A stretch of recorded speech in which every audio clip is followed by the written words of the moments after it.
Овие денови Социјалдемократскиот сојуз не обвинува дека градиме. Да, градиме, но да подсетиме што тие правеа додека беа на власт. И целата македонска јавност памети. Денеска сме пред некогашната фабрика Годел Кожара. Погледнете на што личи.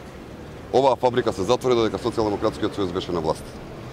Само во оваа фабрика останаа без работа околу 1900 работници.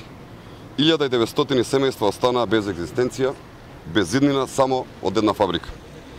Знаете ли колку несреќи и проблеми создадовте со затварањето на оваа фабрика? Знаете ли колку деца не се запишаа на факултет? Знаете ли колку луѓе завршија во болничка пострела и колку луѓе страдаа? И не е само Кожара. Во Скопје се затворија фабриките Славија, Рудници, Железарници Скопје, Трес Камевел, ФАС 11 октомври, Алумина, Стаклара, Газела, Црвена звезда Скопје, Хемтес, МЗТ, Комуна, Циглана, Центро, Типо, Стаклара и така натаму и така натаму. Се затворија и многу фабрики во Македонија. Се затвори Чик Куманово, Порцеланка Велес, Рудник од Злетово, Бентома Крива Паланка, Силика Гостивар, Анска Река, Предилница Битола, Жито Битола, Злетово Батерии, Киро Фетах, Микрон Прилеп, Илинденка, Тајмин Штекичево, Македонка Штип, Руен Кочани, Вино Јог Евгелија, Отек Сохрид, Етко Тетово и многу други.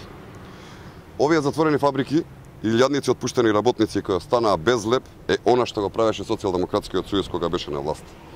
Можеби социјалдемократите заборавиле, меѓутоа Македонија памети. Ви благодарам.